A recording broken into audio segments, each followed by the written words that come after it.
So here we are at the third and last of the Wolf-Ferrari videos. Largely this one's concerned with his wonderful little opera, Susanna's Secret, Il Segreto di Susanna. But we'll start with a rather nice dance from the Jewels of Madonna. This is the Neapolitan Dance, and it doesn't really need any introduction. It's played by the Philharmonia Orchestra, conducted by Sir Charles Mackerras.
We're going to end with, as I said, with Susanna's Secret.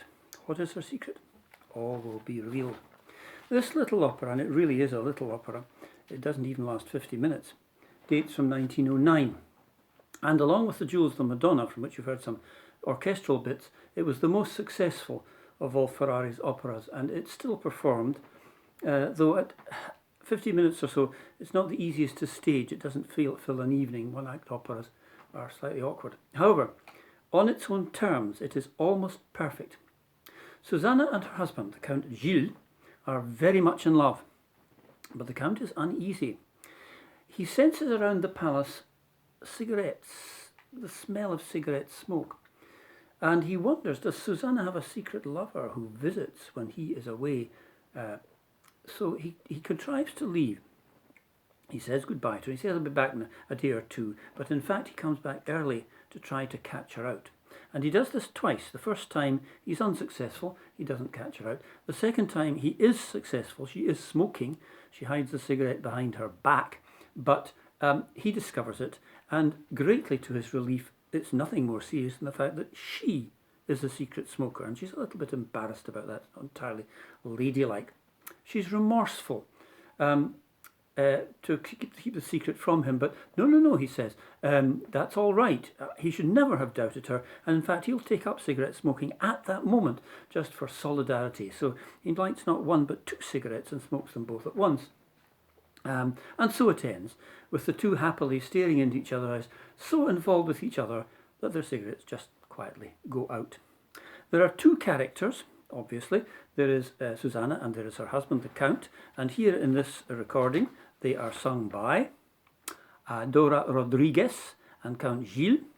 The conductor of the Royal Liverpool Philharmonic Orchestra is Valery Petrenko. There is a 3rd character on stage. He is Sante, a butler, and he is silent. He never says anything, though he does quite a lot, and he can be used for comical business in between the other things that are happening. Right, what we'll hear is the lively overture. It's very sprightly, and then the end of the opera, from the point of Gilles' first return to where he's a bit grumpy actually. He's hunting for something and he can't find it. When Susanna finally is caught on the 2nd attempt with her cigarette, but not before she's sung a little aria to the pleasures of smoking. Now I'd like to read to you a translation of what she sings. We've obviously, those of us who are non-smokers, we've been missing out on something. What joy to watch with half-closed eyes the gossamer mist rising in azure rings and circling into nothingness like some bewitching phantom that disappears into cloudless skies. Its subtle vapour kisses me and lulls me to sleep. In sweetest languor musing let me take my fill of enchantment. Upon those blue circles I see a vision floating, ecstatic, passionate. It is my own sweet husband. Well, that's not relevant for us particularly, but the rest sounds pretty good fun. Nonetheless, I think we'll just leave it. Anyway, here we are, Susanna's Secret, and I hope you enjoy it.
Istante ritorno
questa volta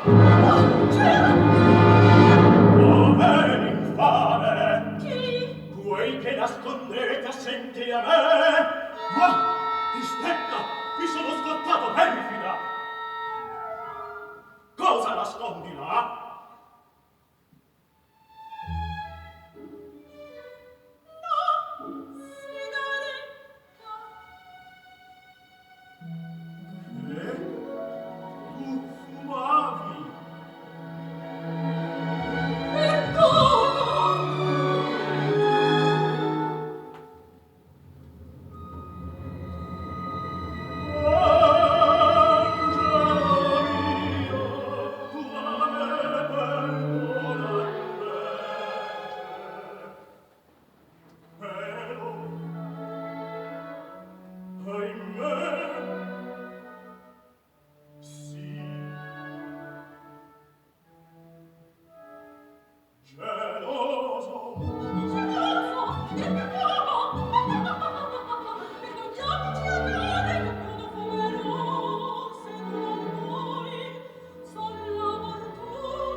So there you are. And listening to it again, I'm again delighted by that. One of my favourite overtures, that you won't get a more good-humoured and more cleverly written piece.